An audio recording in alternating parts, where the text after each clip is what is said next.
भवसागर के शोषण करता तुमको वंदन बारंबार।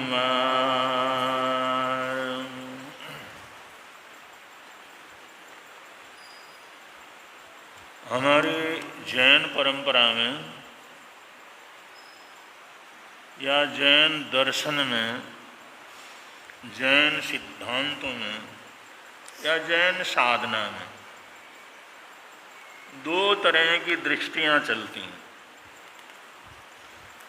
दो तरह का मंतव्य चलता है। एक है निश्चय दृष्टि और दूसरा है व्यवहारिक दृष्टि। एक है निश्चय दृष्टि, एक व्यवहारिक दृष्टि। निश्चय दृष्टि का मतलब है सिर्फ आत्मा को लक्ष्य में लेकर के चलना, आत्म कल्याण एकमात्र लक्ष्य। ये लक्ष्य रखते हैं प्रतिमाधारी साधु संत। प्रतिमाधारी जो साधु संत होते हैं, उत्कृष्ट जो प्रतिमाओं को धारण करते हैं, उनका एक ही लक्ष्य होता है आत्म कल्याण। उनका अपने शरीर से, अपने हाथ पैरों से, अपने परिवार से, अपनी कुल परंपरा से, किसी श्रावक श्राविका से, किसी साधु संत से कोई किसी प्रकार का मतलब नहीं रहता।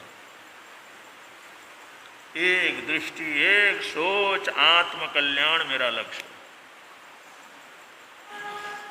अगर चलते चलते पैरों में कांटे लग जाए तो कांटे नहीं निकालते, आंखों में धूल पड़ जाए तो आंखों के ऊपर हाथ नहीं लगाते, सामने से शेर आए तो उसको छोड़ करके एक तरफ नहीं होते। मतलब निश्चय दृष्टि।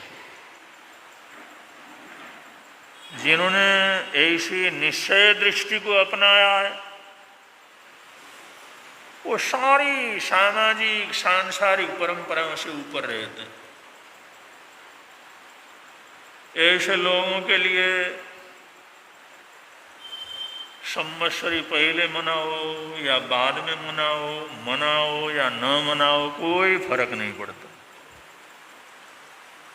क्योंकि आज हमारा एक बहुत बड़ा समाज संवत्सरी महापर्व मना रहा है। 14 तारीख से 21 तारीख तक पर्युषण और आज संवत्सरी महापर्व। निश्चय दृष्टि से देखो तो निश्चय दृष्टि से कोई फर्क नहीं पड़ता। उनके लिए तो रोज संवत्सरी रहती, उनके लिए कोई महीने का, तिथि का कोई फर्क नहीं पड़ता। तो निश्चय दृष्टि एकांत रूप से आध्यात्मिक दृष्टिकोण है, एकांत रूप से आत्मा को लक्ष्य में लेकर के चलते हैं। शरीर तक की वो परवाह नहीं करते तो परिवार की, समाज की, दूसरे लोगों की क्या परवाह करेंगे। और दूसरा होता है व्यवहारिक दृष्टि। व्यवहार दृष्टि वाला शरीर का भी ध्यान रखता है। वो ये सोचता है शरीर माध्यम खलु धर्म साधनम, शरीर ठीक रहेगा तभी तो स्वाध्याय होगा, तभी तो सेवा होगी, तभी तो मर्यादा का पालन होगा। इसलिए शरीर का भी ध्यान रखना, घर का, परिवार का, समाज का, देश का, राष्ट्र का, उसका भी ध्यान रखता है। ये व्यवहार दृष्टि। तो जीवन के अंदर दो तरह के दृष्टिकोण चलते हैं हमारे जैन दर्शन के अंदर, एक निश्चय दृष्टि और दूसरा व्यवहार दृष्टि। क्योंकि व्यवहारिक दृष्टि हमारी सामाजिकता के लिए परम आवश्यक, हमारे घर के लिए परम आवश्यक, हमारे शरीर की सुरक्षा और स्वास्थ्य के लिए परम आवश्यक है। देश और राष्ट्र के लिए परम आवश्यक है। और उसके लिए ये जो व्यवहार दृष्टि के अंदर एकता का बहुत बड़ा काम है। वे एकता होना, समाज के अंदर एक रूपता होना, एकता होना। ये पर्व वगैरह सब इसलिए मनाए जाते हैं, सामाजिक एकता बनी रहे। अगर ये व्यवहारिक दृष्टि से जो सामाजिक एकता को अगर हम तोड़ देते हैं तो समाज के ताने बाने को नष्ट कर देते हैं। ताना बाना किसको कहते हैं? जब कपड़ा सिलता है, जब कपड़ा बुनता है, बुनकर तो एक ताना बनाता है, एक बाना बनाता है, ताना बाना। एक आड़ी जो है अपने धागे की रेखाएं, दूसरा टेढ़ी, आड़ी टेढ़ी ऐसे बना लेता और बीच में करके उसको, ये ताने बाने से हमारा कपड़ा बनता है। और बहुत से ऐसे ताने बाने से जो बनाए जाते हैं, हाथ से बुने जाते हैं, उसमें कई एक ताने को अगर निकाल दिया टूट गया, एक बाने को निकाल दिया वो टूट गया तो सारा खराब हो जाता है। वो धागा एक करके सारा ही निकल जाता है। इसलिए कपड़े की सुरक्षा के लिए ताने बाने को बनाए रखने की जरूरत होती है। समाज की सुरक्षा के लिए भी ताने बाने को बनाए रखने की जरूरत होती है। ताने बाने को बनाए रखने का मतलब होता है एकता, सामाजिक एकता। और सामाजिक एकता होती है तो समाज का बल बढ़ता है, समाज की समृद्धि बढ़ती है, समाज की ताकत बढ़ती है। आज जिस समाज के अंदर एकता है वो चाहे कितने ही कुछ खराबी हो लेकिन आज मजबूत है, और जिस समाज के अंदर एकता नहीं है वो चाहे कितने ही संपन्न हो लेकिन फिर भी कमजोर है। इस्लाम को मानने वाले लोग दुनिया के किसी भी कोने के अंदर रहेंगे तो उनका ईद तो एक ही दिन बनेगा, एक ही दिन बनेगा, वो कोई दूसरा दिन नहीं बना सकता।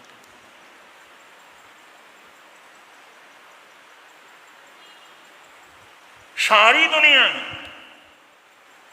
इसलिए तो दुनिया में इतनी बड़ी आबादी है। उनका जो ईद आएगा, उनका जो पर्व आएगा तो एक ही करना। अगर उनकी प्रार्थना होगी तो एक ही टाइम होगी, उसी टाइम का दुनिया के किसी भी कोने के अंदर। और हम लोग जब इच्छा करता है तो निश्चय दृष्टि को लेकर के चलते हैं। आत्मा के लिए आत्म कल्याण होना है, दुनिया से क्या होना है। क्षमा याचना करना है, कभी भी कर लो, क्या फर्क पड़ता है। तपस्या करना है, कभी भी कर लो ना। वो निश्चय दृष्टि को लेकर के चलते हैं। अब जहाँ जरूरत पड़ती है तो न शरीर छोड़ सकते हैं, न समाज को छोड़ते हैं, घर परिवार को छोड़ सकते हैं, सब चीज़ों की जरूरत पड़ती है। ये कांटा लगे तो उसको बर्दाश्त नहीं कर सकते, किसी ने जरा सा हमारे को तकलीफ दे तो क्षमा नहीं कर सकते, और दूसरी तरफ सहारा लेते हैं निश्चय दृष्टि का।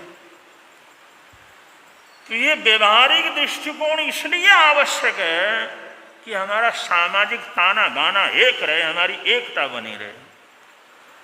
अगर हिंदू समाज के अंदर एकता होती तो क्या ये समाज कभी पर ये जो है गुलाम होता, इसके ऊपर कोई आक्रमण कर सकता? हिंदू समाज कहाँ तक फैला हुआ था? अरब देशों में जिस समय मोहम्मद साहब जो वहाँ पर आगे बढ़े, उस समय कुरैशी जाति सारी की सारी बहुदेववाद, तरह तरह के अलग अलग देवताओं को मानने वाला समाज था। वो समाज का था, हिंदू समाज था, क्योंकि अलग अलग देवताओं को मानने की परंपरा हिंदुओं में तो है। कुरैशी जाति थी, वो लोग थे, और अलग अलग अलग अलग सबकी मान्यता अलग थी, सबका देवता अलग था, मूर्ति पूजक थे। हमारा हिंदू समाज वही तो है। कोई पेड़ की पूजा करता है, कोई नदी की पूजा करता है, कोई किसी की पूजा करता है, कोई किसी भी अपने देवी देवताओं की पूजा करता है। बहुत देर बाद यही तो था वहाँ पर। तो उनके मन में क्या आया, नहीं ये सब गलत है, आपस के अंदर लड़ना नहीं, एक देवता हो।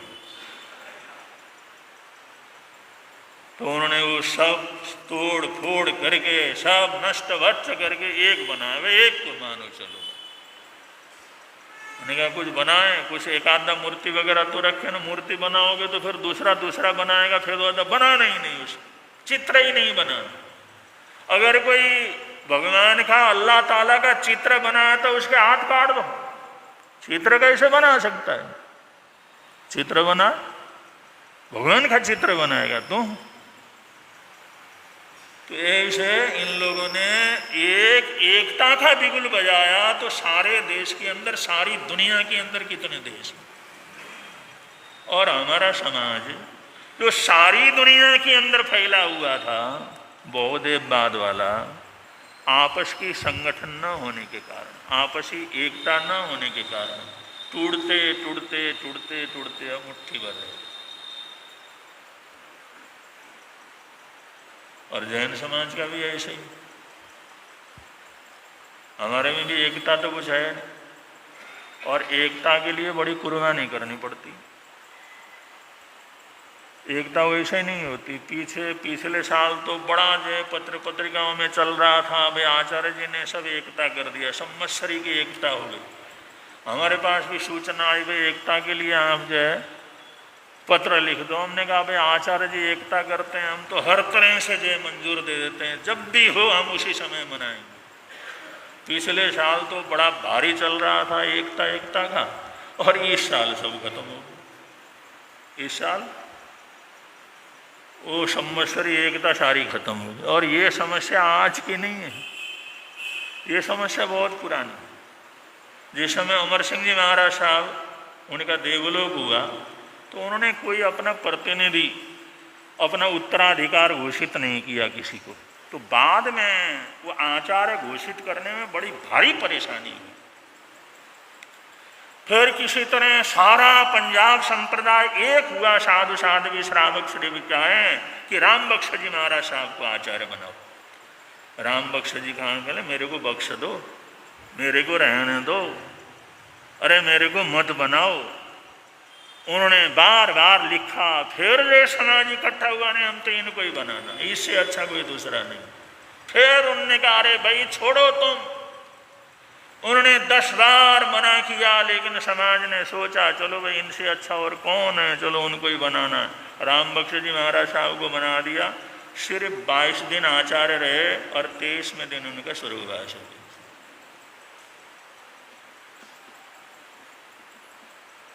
और उसके बाद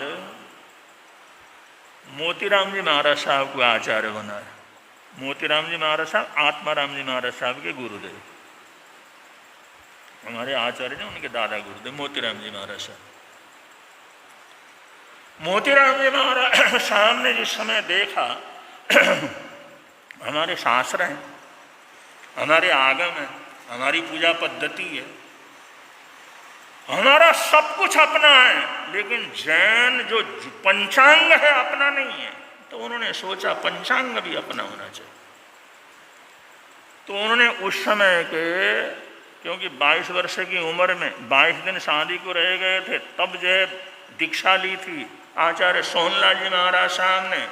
दुनिया के ऐसे विद्वान संत थे और ज्योतिष शास्त्र के अंदर पारंगत थे।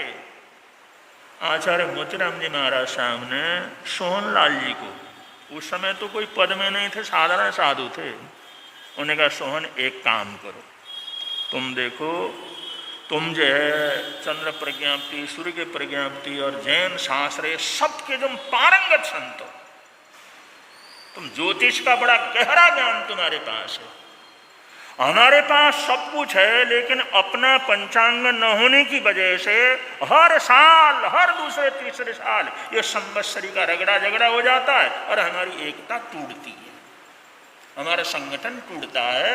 इसलिए तुम अपना जैनियों का जैन पंचांग बनाओ।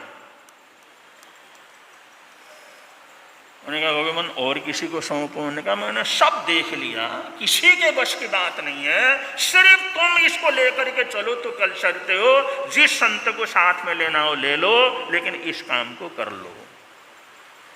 उसके बाद उन्होंने इसके ऊपर काम करना प्रारंभ किया, दुनिया भर का काम करना प्रारंभ किया। दिन भर शास्त्रों का अध्ययन करते थे, उनके नोट्स बनाते थे, और रात को छत में बैठ करके ताराओं का, ग्रहों का, नक्षत्रों का उनका हिसाब लगाते थे।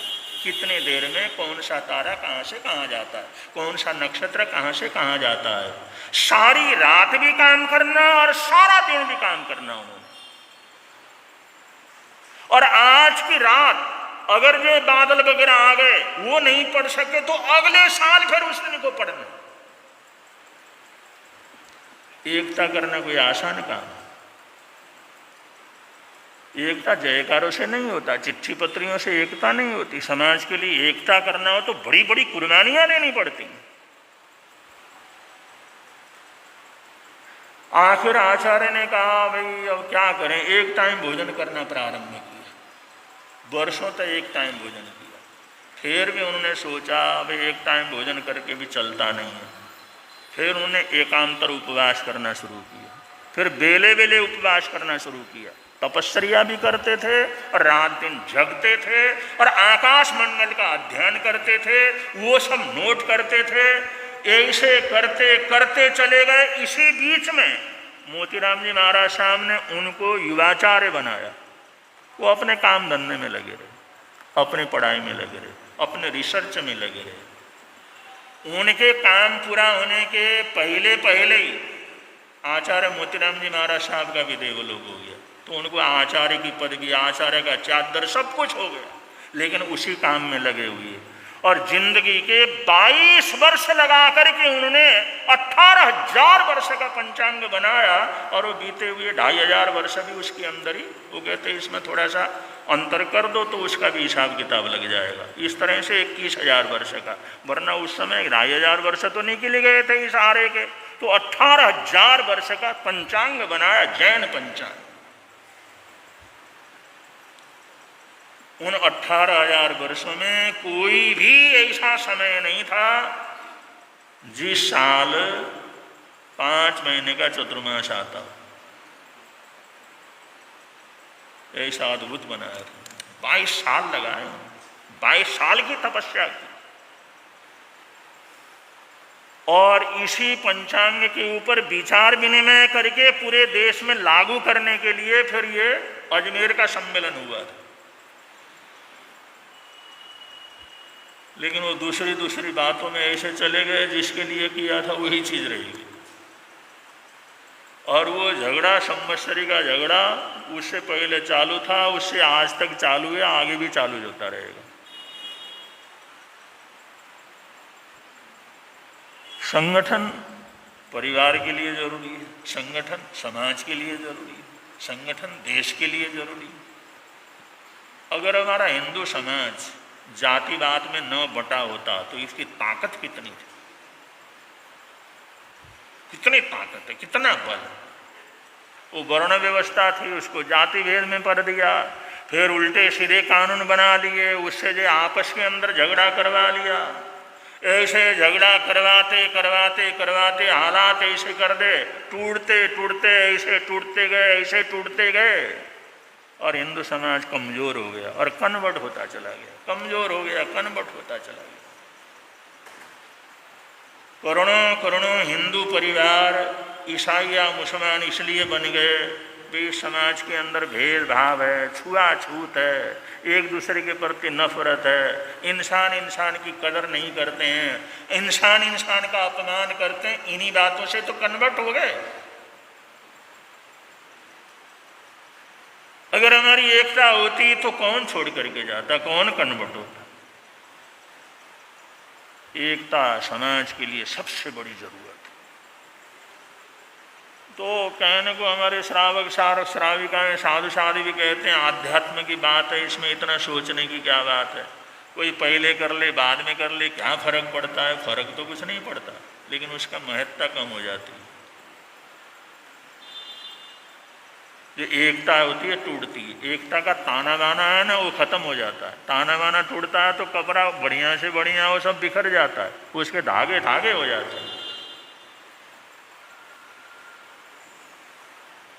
और सामाजिक एकता, ये जो पर्व वगैरह बनाते हैं तो सामाजिक एकता के लिए बनाते हैं। कम से कम एक समाज जुड़े एक दिन पूरी तरह से, एक दिन ऐसा मनाए वो एक दिन कम से कम जुड़ जाए। ये पर्व इसी के लिए होते हैं, एकता के लिए। आध्यात्म के लिए तो हमने कितने बार पोषण किए, कोई हमारा कल्याण थोड़ी हुआ। हमारी आत्मा परमात्मा तो बनी नहीं, और पता नहीं कितने बार किसी ने आगे किया किसी ने पीछे किया, हुआ तो नहीं। ये सब एकता टूटती है। एकता टूटती है तो समाज कमजोर हो जाता है। समाज ही कमजोर हो गया तो आबादी कमजोर होती चली जाती है। अकबर का समय, उस समय 33 करोड़ जैन थे अकबर के समय के अंदर, 33 करोड़, और आज 1 करोड़ नहीं है। कहाँ गई आबादी? जैन की आबादी जो अकबर के समय 33 करोड़ थी, आज 1 करोड़ कैसे रहेगी? यही फूट, यही एकता का न होना, यही आपसी एक दूसरे से न मिलना, उसकी वजह से समाज का ताना बाना छिन्न भिन्न होता चला गया।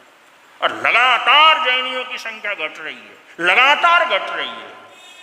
और आज तो ये हालात है, अपनी जितनी लड़कियां, पढ़ी लिखी लड़कियां, काम करने वाली लड़कियां, नौकरी करने वाली लड़कियां, 60-70% लड़कियां दूसरे समाज के लड़कों से शादी कर लेती। माँ बाप को कह देती हैं वो शाकाहारी है, फिर करने की क्या जरूरत है, फिर सोचना क्या है। उन्हें कहा तूने देख लिया ना वो खाना पीना, और बढ़िया खाना पीना है, शाकाहारी है, कर लो। और वो लड़की कर लेती है, और उसका गोद बदल गया, उसकी परंपरा बदल गई, और उसके बच्चे होंगे उसी परंपरा को तो मानेंगे। तो लड़कियों की तरफ से जो हमारी आबादी बढ़ती थी, वो आबादी खत्म हो गई। जब 60-70% जैनियों की लड़कियां दूसरे धर्म वालों से, दूसरी परंपरा वालों से शादी कर लेती हैं, और हमारा समाज पूरी तरह से छूट दे देता है, चलो बच्चे खुश हैं तो ठीक हैं, लेकिन हमारी परंपरा तो लड़कियों की तरफ से ऐसे टूटती चली गई। तो ऐसे लाखों करोड़ों जो बच्चे थे, होने वाले थे, जो जैन होने वाले थे, वो सब दूसरे हो गए। और लड़के हमारे पढ़े लिखे, योग्य, नौकरी करने वाले, अच्छे, वो दूसरे समाज की लड़की से शादी कर लेते हैं। अब जिस परंपरा की माँ है, जिसने जिंदगी भर वही देखा है, वो बच्चों को वहीं, तो किसी सिख बच्ची से कोई हमारा लड़का शादी करेगा तो वो तो उनको गुरुद्वारे लेकर के जाएगी ना, या मंदिर में लेकर के जाएगी ना। बच्चों को तो माँ भी घुमाती है, और माँ के पास जाते हैं, माँ की बात सुनते हैं, माँ को देखते हैं, तो वो सारे के सारे लड़कों की तरफ से भी कन्वर्ट हो जाते हैं। तो हमारे जैन समाज के लड़कों की वजह से भी सारा समाज करता चला जा रहा है, जनसंख्या घटती चली जा रही है, और लड़कियों की तरफ से भी घटती चली जा रही है। इसलिए लगातार जैनियों की संख्या कम कम कम होती चली जा रही है। और कभी कभी फिर कोई महात्मा लोग आ जाते हैं, कोई चमत्कार कर देते हैं, ले भाई चलो, छोड़ो, उधर ही चलो, 2 पैसे का लाभ है तो क्या फर्क पड़ता है। क्योंकि राजनीति में भी तो ऐसा ही है ना। वो केजरीवाल कहता है तुम्हारे को फ्री दे दूंगा बस में चढ़ने का। अरे तुम बस में चढ़ने का किराया नहीं दे सकते, सिर्फ इसलिए करते हो बस में फ्री में चढ़ना पड़ेगा, इसलिए तो वोट देते हो ऐसे लोग। अरे बिजली का फ्री हो गया, अरे बिजली का फ्री, और तुम कमाते हो, उसका देते हो, वो सरकार को देते हो, तो सरकार ही तो काम करती, टैक्स से ही तो उनका काम चलता है। और फ्री के चक्कर में, फ्री के लालच में ऐसा गुड़ गोबर कर देते हैं, और मुसीबत अपने सिर के ऊपर ही होती। और वो फ्री में देने वाले अपने जेब से देंगे क्या? छोड़ो, सोचे आदमी जो फ्री में राजनेता देता है अपने जेब से देगा, तो अपने तो भरेगा और तुम्हारे को लूट लूट करके तुम्हारे को देगा। तो यही नासमझियां बस, जिसकी वजह से हमारा समझा कमजोर होता चला जाता, एकता टूटती चली जाती।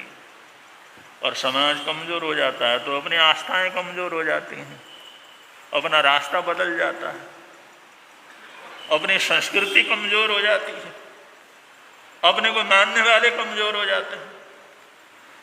तो इसलिए सामाजिक एकता का भी अपना बड़ा भारी महत्व है। इसको अगर समझेंगे तो ठीक है, नहीं समझेंगे तो चलो जो चल रहा चल रहा।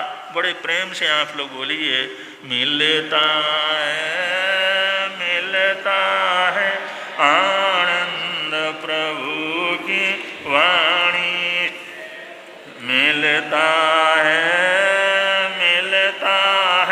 आनंद प्रभु, धर्म लगता प्यारा प्यारा, धर्म लगता पापों की वह बहती धारा, पापों की वह हो जाती है बंद प्रभु की वाणी से, हो जाती है बंद प्रभु की वाणी से, मिलता है आनंद प्रभु। आज के एकासना वियासने का पचखान, जिनका एकासना वियासना हो, एकासने वियासने का प्रत्याख्यान और तस्वंते त्याग वो सरे। आज सामूहिक रूप से आयमिल का महोत्सव है और आज का आयमिल नीलम जैन ने भी लिखा हुआ है, B1B वाले और भी बहुत लोगों ने आज आयमिल किया है। और आज के आयमिल को संपन्न करवाने के लिए अनन्य गुरु भक्त श्रीमती किरण जी जैन बेंगलोर से यहाँ पर पधारे हैं और आयमिल का पारने का सब व्यवस्था वो अपनी तरफ से कर रही हैं और यहाँ होने वाले सभी कार्यक्रमों में समय समय पर भाग लेती हैं। तो आज का आयमिल का धारणा तो वही 12 बजे है ना, 12 बजे करें आयमिल का धारणा, यही है ना, जाप पाठ वगैरह होगा। तो जिन जिन लोगों ने आयमिल किया है धारणे के समय यहीं पर आना है और यहीं पर आयमिल का जो है वो लगाया जाएगा। उससे पहले गुरुओं की स्तुति वगैरह होगी, फिर आयमिल जो है करवाया जाएगा, व्यवस्थित रूप से होगा क्योंकि हमेशा ऐसा ही होता है। और फिर कल का पारना, फिर सत्संग, ये सब भव्य कार्यक्रम आराध्य गुरुदेव की दीक्षा जयंती के उपलक्ष्य में आप लोग कर रहे हैं और आप लोग सब उसके अंदर शरीक हों। और जिन लोगों का आयमिल नहीं है वो भी परोसगारी करने के लिए, प्रार्थना में भाग लेने के लिए, स्तुति करने के लिए, या जो आयमिल करने वालों का उत्साह बढ़ाने के लिए आ सकते हैं। जिनका आयमिल नहीं है तो उसके लिए भी आ सकते हैं। इसलिए सबको निमंत्रण है, जरूर आएँ और आज के मौसम का आनंद लें। और आज जिन जिन का आयमिल है खड़े होकर के आयमिल का प्रत्याख्यान करें। बहुत से तो सुबह भी करके गए हैं, बाद में भी करेंगे। और यहाँ पर जिन लोगों का आयमिल है, आप सब आयमिल के तपस्वी हैं, सभी आयमिल करने वाले तपस्वियों को बहुत बहुत मंगला कामना करते हुए, और आप लोगों का आयमिल सातापूर्वक हो, भूख प्यास आप लोगों को न लगे, शांति से आपका संपन्न हो, ऐसे हार्दिक हार्दिक मंगल कामनाओं के साथ आज के आयमिल का प्रत्याख्यान दे रहे हैं। आज का आयमिलासनम शामगणम शेषगारण महत्तगणम सब समय बत्याण त्याग वो सरे आयमिल करने वालों को, आयमिल करने वालों को आज का उपवास, जिन भाई बहनों का आज का उपवास हो, आज के उपवास का प्रत्याख्यान। शिमला जी का भी आज तो 22 आयमिल हो चुके हैं। हाँ, आपके बड़े आयमिल का बचखान 23 में आयमिल का बचखान। शिमला जी का आज 23 में आयमिल है, 23 में 22 में आयमिल के बचखान। ऐसा तस्वंते पड़ी कौन वो सरे आज के उपवास का प्रत्याख्यान। आप लोगों के आज उपवास है, TVR उपवास का बचखान आसनम शेषगारण में सब समय बता त्याग वो सरे तपस्या करने वालों को, संघ की शान बढ़ाने वालों को आज का जो जाप है, नमीनाथ भगवान को वंदन बारंबार, श्री नमीनाथ भगवान को वंदन बारंबार। श्री नमीनाथ भगवान को वंदन बारंबार। श्री नमीनाथ भगवान